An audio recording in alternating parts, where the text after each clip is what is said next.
starts now. Hello, everybody, and welcome to Great Day. It is, thank you.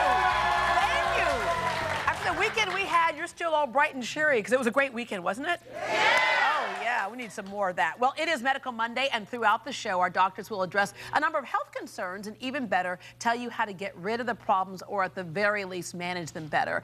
Before we do that, though, we want to expand on an article in Parade magazine recently.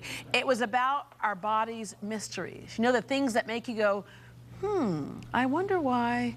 Well, our panel of doctors today can hopefully tell us why. Please welcome ear, nose, and throat specialist Dr. Raza Pasha, cosmetic and family dentist Dr. Terry Alani, rheumatologist Dr. Samuel Pegram, emergency medicine and anti-aging specialist Dr. Richard Laconi, and bariatric surgeon Dr. Brad Snyder. Please welcome our doctors today.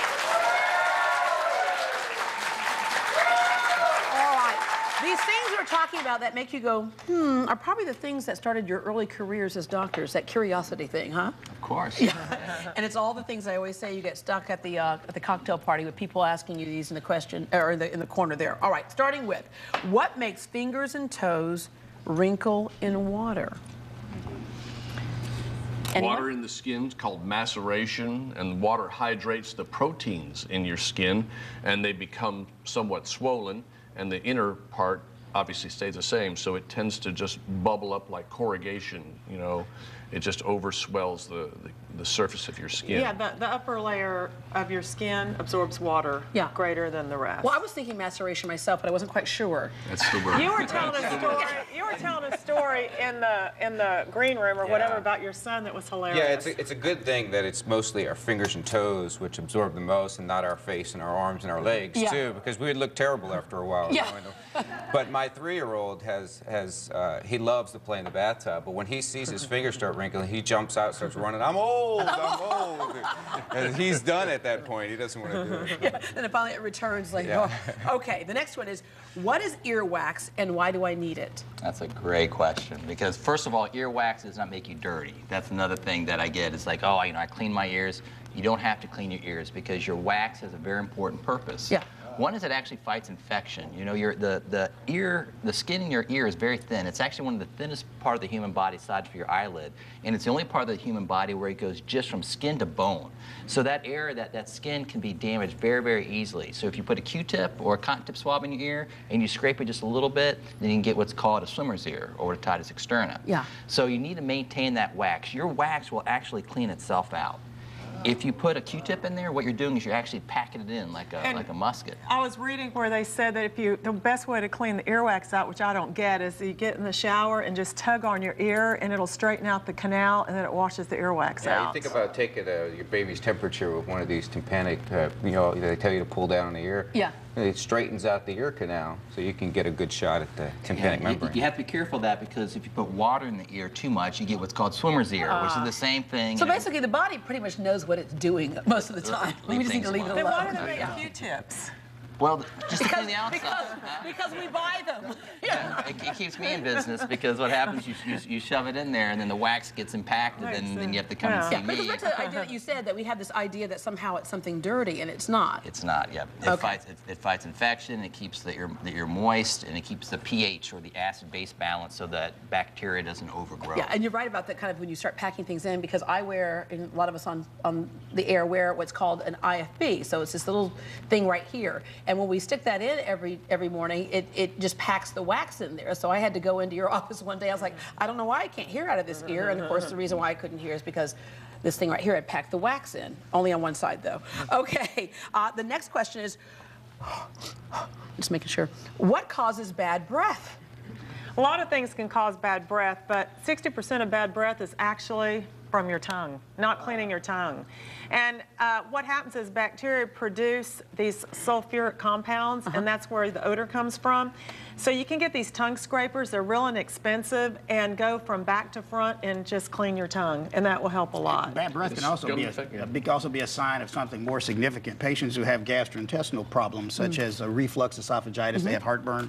Also, people who have chronic respiratory illnesses will often have, again, bacteria that comes up from the lower portion of the body, causing bad breath. So it can be a sign of something more significant. Yeah, which is something that you see in the dentist office. You can kind of say, have you checked this? Do you know this? Yeah. Along those lines, medications can cause cause bad breath, and then you were saying, which is great, infection. gum disease. And then there's tonsillitis, and the number one presenting symptom actually in children with bad breath is sinusitis. So that's not something we usually think about a lot. Huh.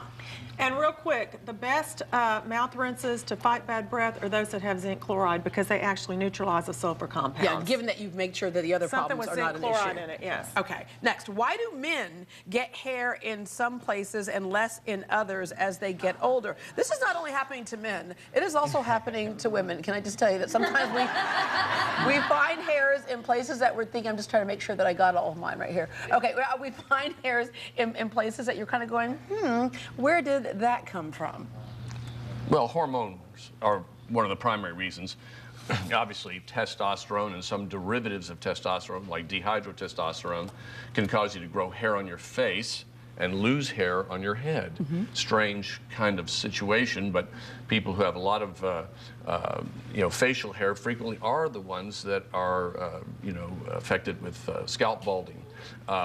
In a broader sense, it's actually caused by the way your chromosomes react to where they are, the science of epigenetics, meaning that, some parts of your body grow into fingernails and some parts of your body grow heavy hair and some are hairless, like the inside of your wrist. And that can change with age, as you mentioned, because of hormones. It can change with age and that hormone balance. Okay. All the guys on the panel, though, I don't think you guys have a problem. Well, I was checking out the ears and things. You're looking at the ears and all. Okay. And you know what? Men need to groom themselves. Oh. Seriously, as they get older, please groom yourself. We do it, am I right? Pardon me. Yeah, he's like, what is she talking about? None of these men look great. These are all though. groomers. Yes, Yeah, all yes. groom. Okay. You know what guys like with a bird's nest in their ear? Yeah. All right. For our next question, we need a video helper.